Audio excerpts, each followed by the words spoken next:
I'm here doing some private training down in Florida, and also there's quite a bit of downtime for me in this teaching structure. So I'm down here and I'm poolside right now.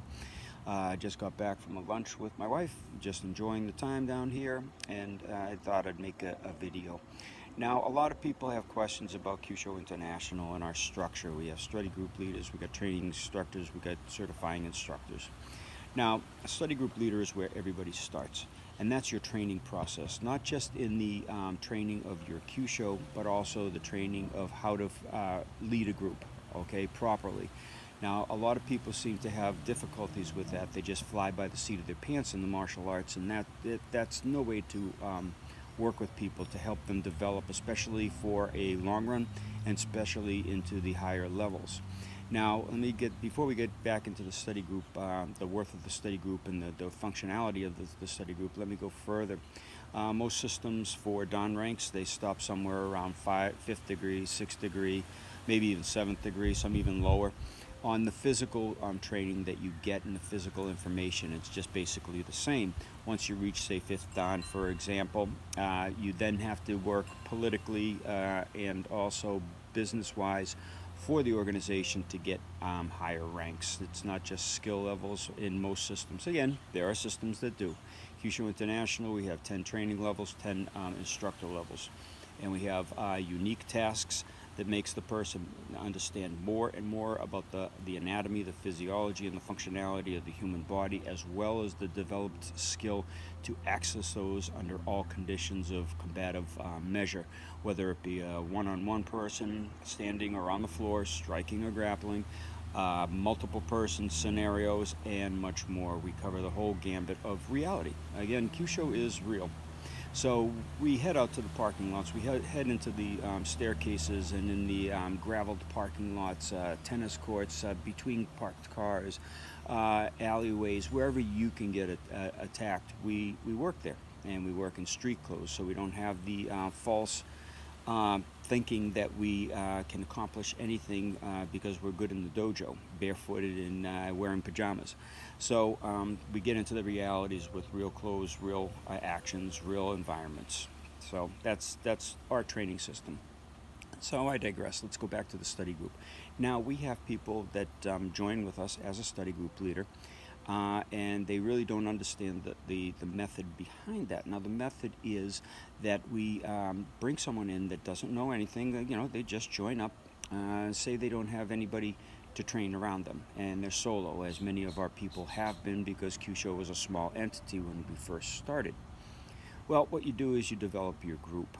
And some people procrastinate and say, well, I'm going to get a certain amount of skill and a certain number of levels behind me before I start to try and build a group. That's completely backwards. Okay, the study group is not you getting up and teaching or professing anything. The study group is to study your skills. So you get a group of people together, different sizes, different shapes, different genders, everything. And you work on them because everybody's different. Every physiology or anatomy has their little differences and nuances. A 6'6" guy is going to be completely different from a 5'2" woman. And you have to know these differences, both in the restorations and also the martial application. You can't do that by yourself. You can't do that watching a videotape. The videotapes are there to feed you information, to bring into your study group, get on the mat and work with as many people as you can. Now, if you have a group of one person, two persons, for example, your skill isn't going to grow at all.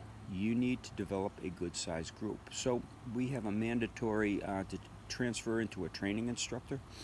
We have a mandatory, you have to get 10 people involved in the Kyusho training with you. That means you've got your hands on 10 people on a monthly basis, and you're developing that skill all together. And it's not an ego thing. We're not trying to develop someone that's going to say, okay, I'm the boss here and all that. No, you get out there, you share the information. You're going to be the leader just by putting the group together, organizing the time, the dojo space or the venue you're going to be working in, organizing it so everybody's on a trajectory towards success and certification if they so need. Now, when you reach 10 people, 10 members, okay, and you have to have 10 members. You can't get to be a training instructor without 10 members, because let's face it, if you can't get 10 people together, why do you need an instructor license? And no, we don't take black belts from other systems and just give you a Dan rank. That we leave that for other Kyusho organizations. That's all bullshit. We have people that, okay, after they left our organization, they jumped a rank every year. And what gets me is some of their people under them don't understand that you don't go, that's not martial arts, that's not training, that's not skill development, that's just BS and propaganda. But anyway, so you need 10 members to get your hands on and train with. And you also have to bring in another study group leader. And that's to help you, because with 10 people, you're going to need more assistance. And that's to help someone else propagate another group. So your group grows with them and it grows with you. Now you have 2 groups to study with during a month. We never practice more than once a month with any particular group. You want to practice more than once a month, you develop more groups, okay? So in a TI, okay, a training instructor, they're allowed to organize the classes more, so they can get out and they can do special women's protection classes or other specialized classes to entice the public. Other than that, you have to be a member, and it's a closed-door training system, the curriculum that we work with. And that's because it's very precise, it takes dedication, it takes commitment, and if you don't have that, you just can't progress. It's just normal, it's life. Okay, so the training instructor, to get to be a certifying instructor, has to build a group of 20 people. In that 20 people, he has to help 2 people become study group leaders and start building their own group. Now, a certifying instructor is allowed to test people. By that time, they have to have reached a certain level. They have to have gone through all 10 of the training levels and reached a practitioner level number 1.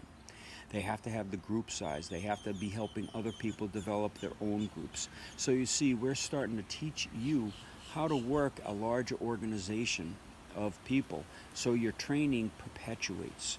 All right, and as you develop, you can then start to bring in higher level outside instructors, because you have a large enough group to support a venue that you want to put on, to get deeper and deeper training hands-on, rather than just going by videotapes and your experiences. That way the instructor, the senior instructor, can look at your nuances. He looks at the moves and he could say, okay, your fingers are digging into that nerve, okay, but if you just give it a little bit more of a stretch in this direction, or push it against the bone a little bit more firmly, or push that muscle aside to then pinch the nerve against the bone, those are the kind of details you're only going to get on a one-on-one training in a seminar. And that's why I travel a lot, is to get people organized and get back on track, so they can actually develop the skill much better for themselves, but more importantly, perpetuate this art.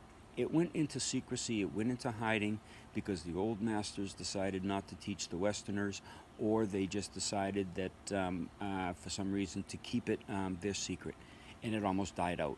Thank God it didn't. Thank God it's thriving, and I still ascertain that we're far beyond what they were doing, but there is still plenty left to discover. And I'm sure if you talk to an old master in earnest, say Ohan Soken or Funakoshi or Mabuni or Miyagi, any of the ones that followed the Bubishi and the ancient trainings of the vital targets, they would tell you the same thing that we're telling you now. All right, and you have to develop. So I know Kyusho is going to grow. I hope it grows well and perpetuates in truth rather than a fictitious paradigm. And that's the structure of a study group. Don't wait, okay, to reach a certain level to start teaching, okay, because you're going to be missing so much. That group, that group training, that group feeling, that sense of family, the sense of trust you build in that group, that's what it's all about. That's what the martial arts is all about. This isn't just like, let me see what kind of Dan rank I can get around my waist. Hell, you can pay for that anywhere. I mean, you can go to Dillman's organization, you can go to Okuden, you can buy ranks, okay? We don't sell ranks. We sell performance, okay? We get the people to train other people and gain the skills themselves. And that's what Kyusho International is all about. That's what separates us from the rest of the pack. And that's why we're excelling around the world. We'll see you next time. Take care.